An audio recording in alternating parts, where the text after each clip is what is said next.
Hey Disney Cruisers, and welcome back to the DCL community where we are here to help you plan, prepare for, and get excited for your Disney cruises.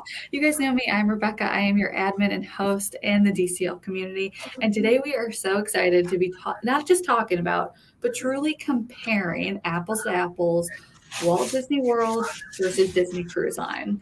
So we are so excited to be joined by Hunter, and we'll get this presentation pulled up. But if you guys have any questions, if you want to contact Hunter, know that her link, I'll put it in the comments as well, but her planning services are totally free for you to use. So use her as a resource.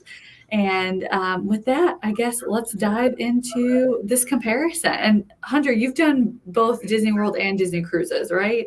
Yes, I have been on 24 Disney cruises, and I have been to Walt Disney World over 24 times. I don't even know how many nights combined, but we are avid Disney cruisers and Walt Disney World goers. So I feel like I have it pretty down pat, the comparison. But again, my name's Hunter. I am a travel advisor with Jayco Travel. I've been on 24 Disney cruises across all 5 of the ships. I have firsthand knowledge and experience to share with all of my guests, and I just love everything about cruising, from the crew members and the private island, the unlimited ice cream, the food. It's the perfect mix of Disney magic, beach, relaxation, and just fun for us. Yes, I couldn't agree more. And if you guys have any questions as we're going through and comparing, I know the big questions that we got were around pricing and like what's actually included. But if you guys have any questions that we don't cover, either put them in the comments or reach out to Hunter. She is happy to help. All right, so these are a few of the ways you can contact me. We'll post this at the end so that you can click on these links. But the easiest way to always contact me is just send me an email, just a simple email, and we can get started that way. Perfect. Okay. And your specialties? Yeah, so my specialties when it comes to travel is family travel, allergy travel. My husband has celiac disease, so he can't have any gluten, no cross-contamination. My son has a nut allergy. And then also accessible travel. My husband is an amputee. While he is very able-bodied, we do need special accommodations for showering and such. And then we kind of go all out on vacation sometimes. So we have a lot of experience with concierge staterooms on all the different ships. I have a son and a daughter. We've been cruising and going to Walt Disney World since they were just little tiny ones. And they're now 5 and 11. So I've kind of got all the stages, about to hit those teen years. And then beyond my personal travel, I have several Disney Cruise Line brides that I love working with, and I love celebrating love. So just working on those weddings and honeymoons is just another passion of mine. Oh my gosh. I feel like we could do a whole event on just like getting married on a Disney cruise versus getting married at Disney World. If you guys want to talk Disney cruise wedding or Disney weddings, Hunter's your girl, let me tell you.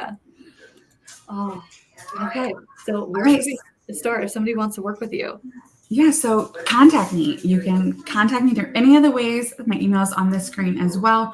And the biggest thing when you contact me is having an idea of when you want to travel, whether that's a specific week or a specific season, or even just like, you're like, hey, Hannah, I can travel anytime in February. Just having an idea of that, get out your calendar and figure that out. That is like the number one, that's the first thing I'm going to ask you. So get your dates kind of gathered, or a few dates that you want to work with. And then we will work together to figure out what length of vacation is best for you based on the time you want to spend and what you want to do. And then we will pick your accommodations together. And this will go with based on your family size, your budget, etc. And then we review your Disney Cruise Line proposal, and we lock in your stateroom or your Walt Disney World room or your all-inclusive room with a deposit, and we start the planning process. Oh, that's awesome. Yeah, and depending on what you want from your vacation, it's like you might think that you want Disney World, but what you actually want is Disney Cruise, or maybe there's a way to kind of marry the two together. So that's why having a conversation with a professional like Hunter, and she can help you kind of navigate what's going to be best for your family, because what you want from vacation, what I want could be totally different. Yeah, I always like to say there's no one size fits all vacation. No, so true. So true. Oh, okay. So, all right. Into pricing. Yes. So one of the biggest questions we got from a lot of you were pricing for Walt Disney World and Disney Cruise Line. And it's kind of always been a notion that Disney Cruise Line is so expensive and so much more expensive than Walt Disney World. But you guys, I pulled 6 different times of year as a comparison, and that's not the case. So let's look at this first one. January is a low season in Walt Disney World, and kind of always also in Disney Cruise Line outside of that first week for New Year's. So I picked this 5-night, January 12th to the 17th, and you can see I pulled the same, it's kind of blurry, but I pulled the exact same dates for Walt Disney World. And this Disney World package also has a promotion attached to it. Oh, wow. So you can see that a veranda stateroom on this 5-night Marble Day at Sea, so a special sailing too, is $4,000. I'm just going to round up. And Pop Century, a value resort at Walt Disney World with 4-day park hopper tickets and the dining plan, is about $53.80. Wow. Okay. So Disney Cruise Line's cheaper. And if you want to, we are deluxe resort guests most of our trips to Walt Disney World. And the Yacht Club, which is one of our favorites, with this promotion, 4-day park hopper tickets and the dining plan for a family of 4. I use my family, an 11-year-old, 2 adults, 2 children, an 11-year-old, and a 5-year-old, $7,039. Wow. And we could sail Disney Cruise Line for $4,000 a veranda room. And this is as close to apples as you could get with Disney Cruise Line and Walt Disney World. Your Disney Cruise Line package is going to include like most of your activities and all of your dining, whereas on the Walt Disney World, it's, include your park tickets, and I also put the dining plan on there. Got it. Okay. Of course, you will still be paying, if you choose to do port excursions, you could still be paying more on the cruise, but I don't think you're going to get up to like this $7,000 mark, because a lot of times in Cozumel, my family will stay on the ship. And then in Castaway, we just use it as a beach day. You can absolutely go to Castaway without spending extra money. Yeah. I know that like some of the Alaska excursions can get a little pricey, but outside of definitely. that, I mean, especially for a Western Caribbean. So with Disney World, and you guys have to forgive me here, I'm like a total noob when it comes to the parks. So you have to have your hotel and your theme park and your dining. It's always separate. Yeah. So, and then another thing to consider in January is you're probably going to have warmer weather on the cruise once you get out of the Florida region. It's always going to be a little bit chillier in Florida, but once you get to like Cozumel, and even the Bahamas, it's going to be warmer than Orlando in most situations. Wow. Then Walt Disney World is going to be in January. Now, if you are a fair weather person and don't necessarily need the heat, this may not apply to you. But again, just sailing in January for somebody who wants a more tropical vacation would be preferred than going to Orlando. And I know that you mentioned the promotion. So it seems like Disney World has a promotion, but Disney Cruise doesn't. Is that typical? Yeah, so as you know, Rebecca, we don't see promotions for Disney Cruise Line hardly ever. So Disney World typically has a promotion for spring, summer, fall, and winter. It blocks out like the most popular times, like spring break usually. But even my next comparison is my kids' spring break in March, and the promotion is on there as well. So here we have a prime Disney Cruise Line itinerary stopping at Castaway twice. That is a coveted itinerary. We call it the double dip. People love these itineraries. March 17th and 22nd, again, a 5-night. I just chose my kids' spring break. And this one is a little bit different. So if you want to stay at a value resort like Pop Century, it's going to be a little bit cheaper, but not by a lot. So we have $55.79 for Pop Century for spring break. So just under $5,600, and then an inside stateroom we have coming in just under 6,300. So there is a little bit of a difference there. But once you get up towards that moderate resort at Walt Disney World, it's coming in under 6,200. You're a little bit closer to Disney Cruise Line. And then if you're a deluxe goer, so yacht club's coming in just under 7,200. So that is more than that veranda. So if this one, I would say, oh, go ahead. I personally would still give Disney Cruise Line the edge up on this one because it is on such a popular itinerary. That makes sense. Yeah, these double dips go so fast. And question for you on pricing. Is Disney World with these promotions, is it better to wait? I know Disney Cruise Line, you want to book as far out as possible, but is it better to wait with Disney World or do prices go up? Prices do go up as well. We don't see them go up as steep as Disney Cruise Lines do usually. But I always say book early. And then if the promotion comes out, we can still retro apply it. Ooh. And if you're able to save money, great. But book, just like Disney Cruise Line, book what you're comfortable spending. And then if we can save you money or add on a day for the same price, that's awesome. But if not, we're still in a comfortable price range for you. So I'm going to say right now, Disney Cruise Line is 2 for 2 on these comparisons because, again, this is a coveted itinerary. These double dips, they're very close in pricing. And when you get up to like deluxe versus veranda, the veranda is cheaper. So we're going to say 2 for 2 for Disney Cruise Line. Awesome. And that's I pulled these quotes today. So if you would have booked, March 2024 has been out for Disney Cruise Line since it's been out a while. Yeah. It's been out a while. So those would be cheaper if you booked them when they first dropped or if you had that 10% placeholder from your previous cruise. Yeah. Oh, and Hunter, can you please share how you saved your client like $1,500 by them booking early last week? Yes. So I pulled a quote. So there was a cruise for October and it was booked back in March. And I like to do this to see how much the price increases.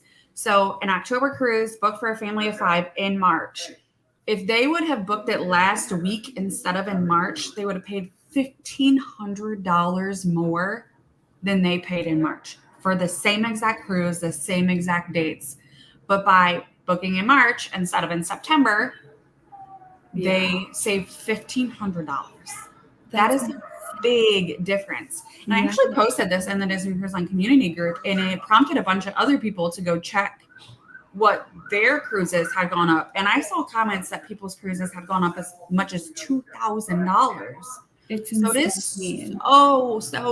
so imperative. Like if you learn one thing from this video, one thing, I want you to learn that you need to book your cruises as early as possible. Yes. And that gives you so much time to pay it off. So it's not like everything is due the day that you book. So save yourself that money. Don't be like me. I learned the hard way recently. I was looking at a cruise and the price went up. I was like, oh, I'll wait till I have a placeholder. The difference now in what the placeholder would have been, the savings, the placeholder is basically worthless. Yeah. And that's what I've been telling some of my clients who were interested in the treasure. They're like, well, we want to wait until our December sailing or our January sailing to get a placeholder. And I'm like, please don't book it now. Get the placeholder. If it saves you, we'll cancel and rebook under that placeholder. Yeah. However, I think based on past experience and just an educated guess that if you wait until January, the price is going to increase more than the 10% you would save between now and January. So just book it now. And if we can cancel and rebook, we can. And I'll call guest services and they'll hold the room. They'll cancel and they'll rebook it under the placeholder so you don't lose the room. There's nothing to lose. Yes, that is so true. Oh my gosh, we need to get that like on a t-shirt or a bumper sticker. Yeah, I'll step off my soapbox so we can continue. All right. So this is the one I pulled for summer break. The reason I chose the first week in June is because a lot of my clients come to me and they say, Hunter, we have to go over summer break. It's the only time our kids can go. They can't miss school and whatever. And but we don't want to go when it's blazing hot.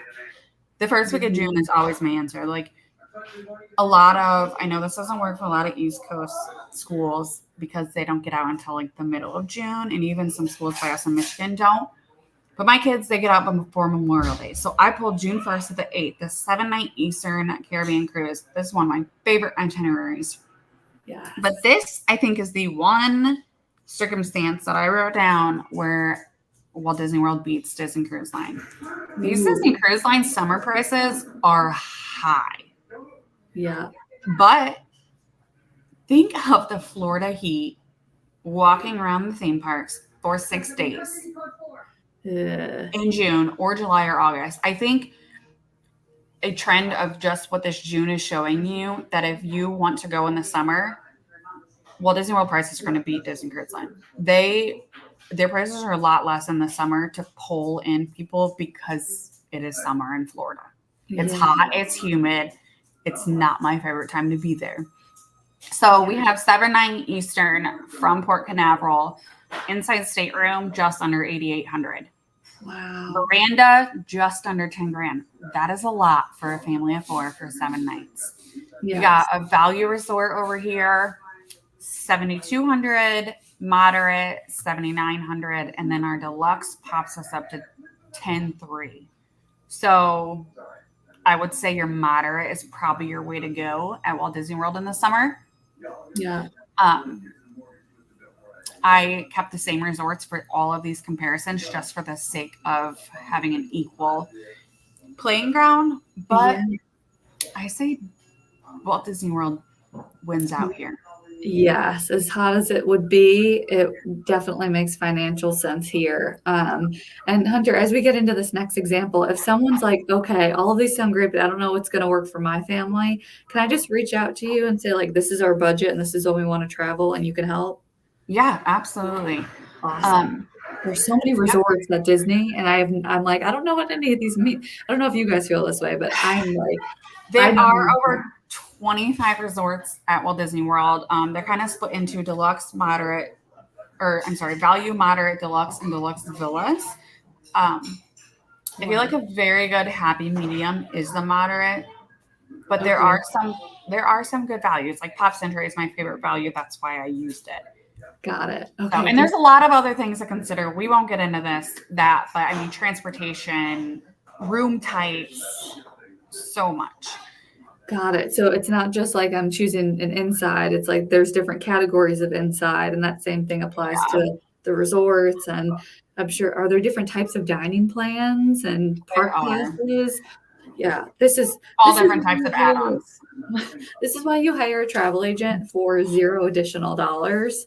That's something included in this cost that costs you no more. So let's talk about September of 24. All right, September. So as most people know, this is heavy hurricane season. We see a bulk of hurricanes in September. It's just the way the cookie crumbles. But one thing I want to talk about is with these hurricanes, Disney Cruise Line can often reroute their ships so that your vacation is not getting canceled. Mm-hmm. Walt Disney World can't move their theme parks.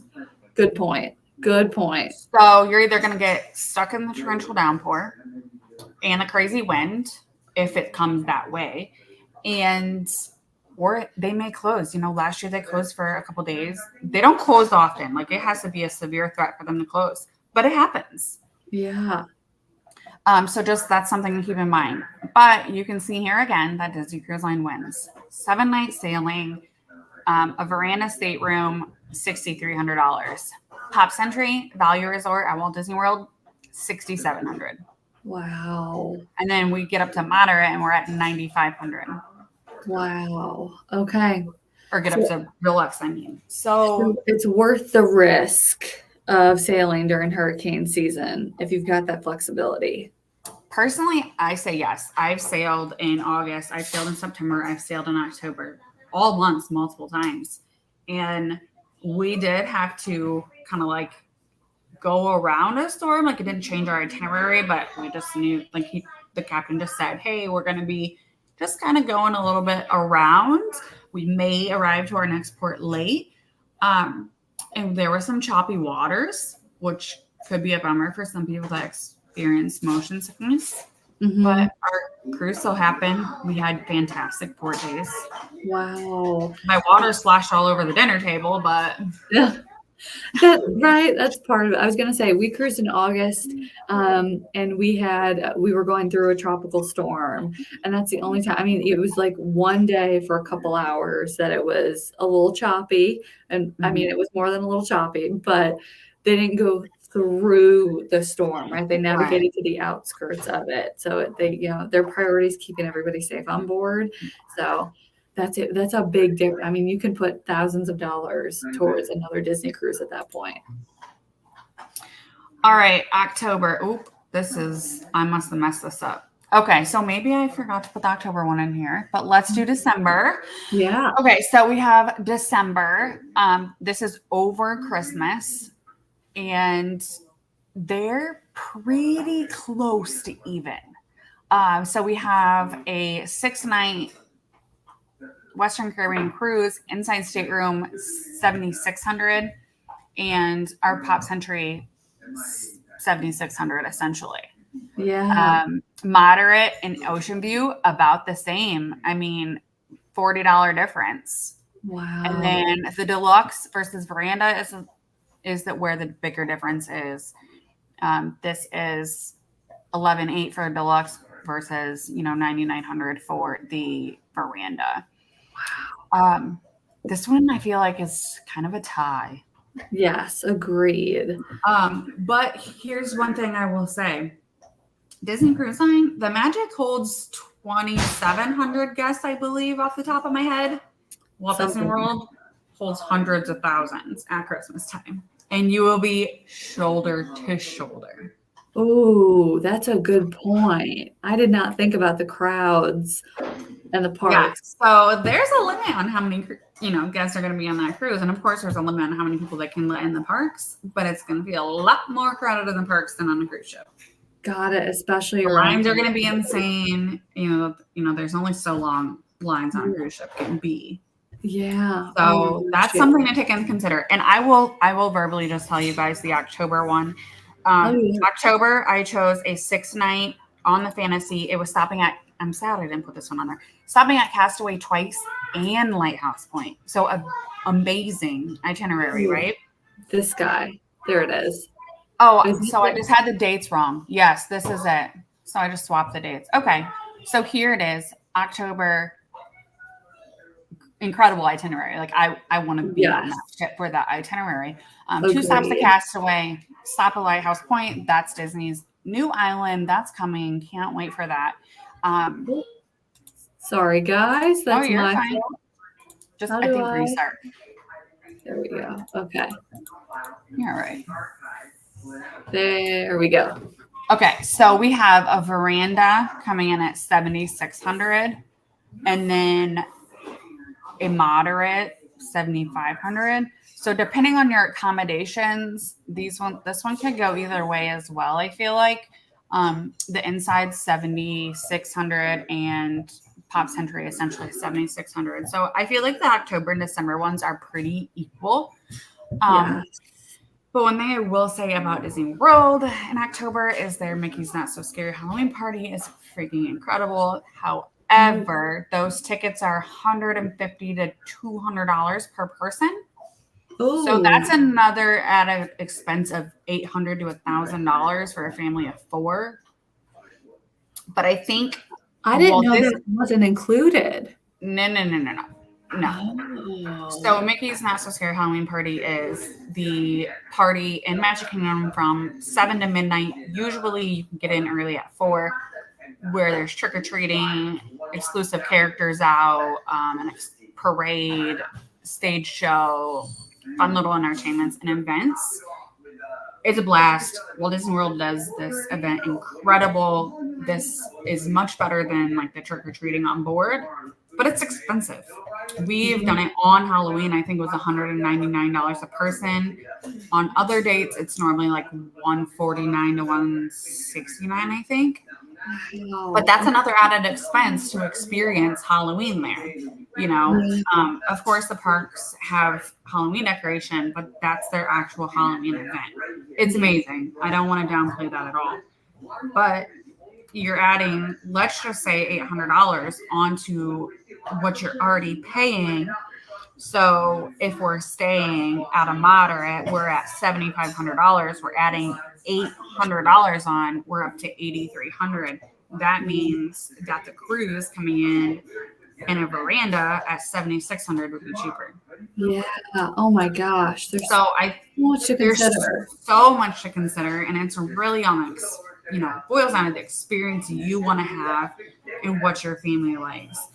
I think just kind of talking about the similarities and differences.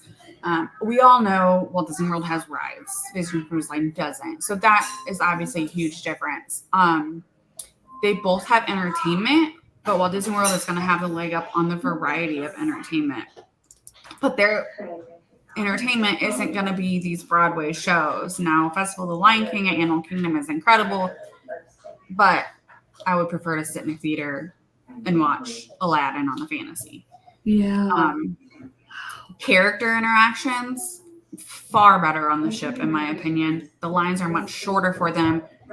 There's so many opportunities to see them. The variety is going to be better at Walt Disney World, but the interaction, the amount of time you get to interact, and the amount of opportunities to interact is incredible on the ship. That's one of my favorite things about Disney Cruise Line is the character interactions. There's opportunities to see them in multiple different costumes.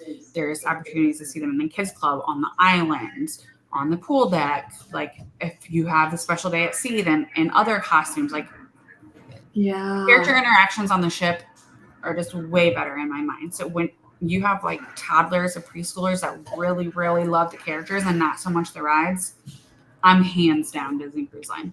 That's so like good. Without a doubt. Yeah. And I was just going to say, the big one that I am going to ask about, because it's all I think about on board, is food. I knew you were going there, Rebecca. I knew it. So what's it like at the parks versus on board? What about food quality and access to it? Is it all included, not included? So if you have the dining plan, the regular Disney dining plan, we'll just talk about that because that's what a lot of people pick. You get one table service, one quick service, and then snacks and a refillable drink mug. You can only do the mug at the resort. Your table service meals, you have to book in advance. Booking dining at Walt Disney World is stressful. Like it is an added stress of your experience. And then you have to coordinate those with your park plans as well. There's just a very heavy additional layer of planning when it comes to Walt Disney World that a lot of people don't realize when they plan these trips. But that's also something that a vetted, trusted professional travel advisor can take off of your plate. Is planning your day around these meals, around different park plans and what suits your family. There's so many different rides. There's thrill rides. There's rides that I call anytime rides where you can basically go to them anytime and the wait won't be crazy. Or, there's everyone rides like that you can baby wear your infant on. So there's just a lot of variety in the park. I feel like when you on the cruise, you just kind of know what you're going to get. When you have to show up for dining. I think the quality of the food is better than the majority of Walt Disney World. When you're in the park, a big portion of the meals are heavy. Of course, you can have a salad. You can have something healthier, but just in general, I feel like the meals are just heavy. And I just think the quality of food is better on board, personally. And somebody had asked if there are certain outfits or dress code that you need to have in the dining. I don't know if they were talking about Disney Cruise or Disney World. So can we talk about both? Yeah, so there are very few places at Walt Disney World that have like a dress code, but California Grill would be one of those. On the cruise, the main dining room doesn't have a dress code other than you can't show up in your bathing suit and cover up. So if you want to wear shorts and a t-shirt, that's perfectly fine. You will see people there in evening, like sundresses. I personally wear sundresses. Yeah. And then formal on the cruise is completely optional. You will see people in ball gowns. You will see people in sundresses. You will see people still in shorts and t-shirts. That's perfectly fine. It's whatever you want to do. I like to take the opportunity to dress up because I don't dress up at home. So we dress up. But that's your choice. That's your prerogative. Now, the 2 adult dining experiences on each ship, they do have a dress code. Palo and Palo Steakhouse is a dress or skirt or suit for women, and men is dress slacks and like a button-up shirt, or like a polo. You will see people wearing like nicer polos in there. And then I have this fly that's harassing me. Remy and Enchante do require a more formal like dress code for men with a suit and jacket and tie. I don't think tie actually is mentioned, but jacket is.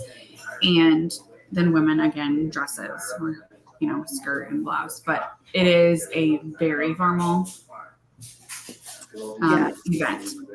And the Palo brunch, I feel, is a little bit, you won't see people as dressed up, but they do still have that dress code. So you may see men in, khaki, like golf pants, and a button up compared to like suit pants or dress slacks. Okay, good to know. But main dining room, no dress code other than no swimsuit and cover up. And it's included, the adult experiences that we just discussed that have the dress code are at an upcharge for Disney. And what else is included with either the parks or the cruise that might make you consider one versus the other? We talked about the character experiences, dining, some of the live entertainment. Is there anything else that you'd say, like, if you were trying to help a client decide which is best, what are things that are like they call it? So kids clubs on the cruise line, that is for 3 and up. The nursery is an additional charge for children under the age of 3. But 3 to 17, there are kids clubs. So 3 to 12 is Oceaneer and Oceaneer Lab. And then we have Edge, which is our tween club, 11 to 14, but you can get a waiver for 10-year-olds. And then Vibe is 14 to 17. And then there's also an 18 to 20 society that I don't feel like a lot of people talk about. It's not really a club, but they meet up and have fun events. On board. And I was going to say this, just as another thing for Disney Cruise Line, is if you have teenagers, don't write Disney Cruise Line off. No. I have a tween, and I think he loves Disney Cruise Line more now than he did when he was like 6. Yes. And I did. Same. And also, teens, they can sleep in on the cruise and not miss out on all the things at the park. If they, sleep in, you're going to miss the lowest time of the day, which is morning, when the lines are the shortest and you have the best opportunity to ride the most rides. Right. So if you have a grumbly team, consider Disney Cruise Line. Let them sleep in. Let them stay up late for all the teen activities. We give our son a curfew, and he knows if he's not in the room by the time we give him 5 minutes after all the Edge activities are done. Normally they end at midnight. He has to be in the room by 12:05. He knows if he's not, he loses that privilege. Oh, that's awesome. It's also a great way to, encourage them to have responsibility and accountability. Yeah, I love that. Mom tips and travel agent tips in one. I love it. Oh, that's so, and seriously, I swear Disney cruises were like secretly made for teenagers. Do not discount a Disney cruise. Yes, I completely agree. Oh, such a good point. And I know we got the question, we got them twice from 2 families that were worried that they've done the parks a bunch and they think they're going to be bored on the ships because there's not enough to do. So how would you respond to that? I would chuckle first. You guys, there is so much to do on a Disney cruise. Rebecca and I have been on over 20 cruises each, and we haven't done everything. There's so much to do. And here's what I love is there's something for everybody. If you want to learn to make towel animals like the stateroom house, there's a class for that. Yeah. If you want to learn to draw Goofy or Donald or Mickey in the animation class, you're gonna learn. Yeah. And if you want to play 70s music trivia in the adult only lounge right after dinner, you can do it. Yeah. And if you want to do a adult only karaoke, there's that too.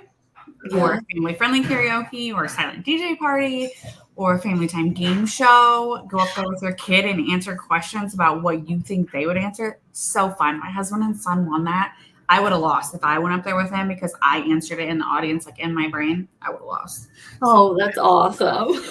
There is so much to do, from trivia to game shows to the pools, to the spa, to the Broadway shows, to movies in the theater. And if you're on the ship when a new Disney Cruise Line or a new Disney movie comes out, they will release it to you at midnight. We were on in February, and I believe Ant-Man and Wasp came out. I'd have to ask my husband. One of those, an Avengers movie came out, and they played it 5 times that night. Wow. They played it at midnight. They played it like all night long, basically. And we were it was before they even released it in theaters on land, and that was so cool. Another thing, I see this in our group all the time. Oh, we're sailing during a big sports game. We sailed during the Super Bowl. Ooh. They had that on the Funnelvision. They had it on adult lounges. We've sailed during different playoff games. They have it on every once in a while. They'll have the playoff games on the Funnelvision as well. But they had it in the sports bar, on like Hidden Compass on the Wish, or O'Gill's on the other ships. Like, they have it somewhere. Yes. So they don't worry about playoff games. Yes. I actually have a picture sitting in the concierge lounge watching one of the games. Like, if you want to watch it, you will be able to if it's a major sports game like that, like football, basketball, baseball. So don't worry about that. What else am I missing that's included? Oh man, I think that's about it. I mean, we've covered it. Live entertainment, your movies, kids club, food, soda, water, tea, 24/7 room service. Oh yeah. Yes, please. I can order warm cookies and milk to be delivered to my room at 11:30 when I get done with the adult activities. Well, yes, I do that. Do all the Disney resorts have pools at them? They do all have pools. Awesome. Okay. And I will say this, because we see this a lot. People are shocked by how small the pools are on cruise ships. Water weighs a lot, you guys. Massive pools on these cruise ships. When the Magic got overhauled and they added a slide, they had to add a counterweight. These things, they add weight to the ship, and they can only have so many pools. There are a lot of pools, and my recommendation is always not to go to the pool on sea day. I know that seems crazy because you're like, oh, I want to take advantage on the pool on my sea day. No. I don't agree. Do everything else. Do everything else. Look at that sea day, your first day, and heart all the things on your Navigator app. There's trivia. If there's a class you want to do, or if there's a movie you want to watch, do it on your sea day. Go to the pool on your port days, whether it's, after you get back from the port, or if you don't get off at the port. Those are the times to go to the pool. Or if you're second dining, go to the pool during main dining. You'll be one of the only ones there. That's so true. Or vice versa, go to the pool after dinner. Yes, you can watch the Funnelvision in the dark. Be in the pool. Oh my gosh. Yes, there's nothing like watching a Disney movie in the pool at night. It's so fun. And I think so many people discount it. I think on my last cruise, it was a 7-night. I think I went in the pool maybe once, maybe twice the whole time. There's just so much to do on board. And tell me if you think this is an all right comparison. I was always told that Disney Cruise Line is more of a vacation and Disney World is more of a trip. Is that accurate, or can you have a little bit of both on both? I would say it depends on how your trip is crafted. Okay. Walt Disney World, you can have rest days. But to have rest days, you need to be there longer if you want to go to all 4 parks, if that makes sense. Got it. And it is still very much go, go, go. Disney Cruise Line can still be very go, go, go. Like you could still pack your day with activities, Yeah. but you can do as little or as much as you want on the cruise. And it is still more like a vacation. You have the opportunity to go to the pool, go to the beach. Whereas Walt Disney World, like you're paying to be in the parks. You want to be in the parks. Yeah. So I do agree that Disney Cruise Line is more of a relaxing type vacation. You don't necessarily feel like you need a vacation from your vacation when you get home. Because I hear a lot of people say, like, I need a vacation from Walt Disney World after I get home because I just walk 30,000 steps a day.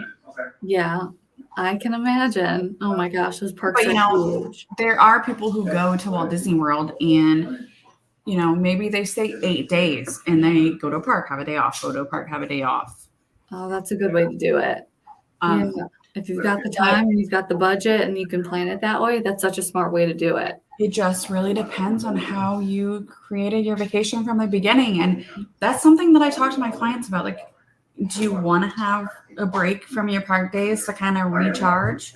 Because your kids probably will. You don't want cranky, hot, tired kids in the park. No. That doesn't make for fun, and that makes everybody, more stressed. So that's just important to convey your preferences and what your family needs to make your trip to Walt Disney World enjoyable to your travel advisor. Yeah. Because it can be, broken up. Yes, it can be what you want it to be. And I have to ask, can you do both? Is it possible to do a couple days at the park and do a Disney cruise? Yeah, we actually have a lot of clients who, if they've already been to Walt Disney World or been on a cruise, they like to do both. So we normally like to recommend like a 3-day park trip. Go to your 2 or maybe 3 favorite parks with a park hopper ticket and then do a 4-night cruise. Ooh, okay. I always recommend doing a cruise second, so you kind of get that vacation after trip kind of thing that we just talked about. And of course, you can do longer. My family and I did 3 nights at Walt Disney World and then a 7-night cruise before. 2 nights at Walt Disney World and then 7-night cruise. But I think a lot of our families end up doing 3 nights Walt Disney World, 4 nights on a cruise. Yeah. We're going to do 4 nights Walt Disney World and a 3-night cruise. Like, there's options, especially from Port Canaveral. The Port Canaveral options are 3-night, 4-night, 7-night. Yeah. So I know somebody asked about Fort Lauderdale. Yeah. And I will say it's possible to do a land and sea trip like that, but you'll need a rental car. There's no transportation from Orlando to Fort Lauderdale. You'll either need a rental car or if you drive in, that's fine. Just plan on leaving Walt Disney World really early in the morning to make it to Fort Lauderdale, for your port arrival time. And I know they launched that new train in Florida, so I know people are probably going to start using that more. But when it's your vacation, counting on public transportation, as a former New Yorker and Chicago gal, I can tell you, just add as much time as you can just in case things break. Yeah. And the same thing for driving. You never know what traffic's going to be like if there's an accident. So maybe leave an hour before you need to. Yes. If GPS says you're going to be there in 3 hours, probably leave 4 hours before. Yeah. Especially because you have to account for restroom breaks, snacks, whatever. Oh, yeah. Yes, especially with kids. And Lauren knows with my bladder, I have to stop like every hour. Did I just admit that to the internet? Yep, I did. Oh, man. Well, this has been awesome. If you guys have any questions, that's the link to Hunter's page. I'll get this in the comments as well. Hunter will also add this deck that we reviewed into the comments. So if you guys have any questions, reach out to her. You guys can tell she loves this, she can help put the puzzle together of what your perfect vacation is. I know that when it comes to Disney World versus Disney Cruise, I'm going to heavily lean towards Disney Cruise Line, but there's so much magic that Disney has to offer regardless of what property you stay at. So let Hunter be that resource to help you plan that perfect vacation. And Hunter, thank you so much for joining us. And we will see you guys. We'll see you guys on board real soon. Bye all. Bye, guys.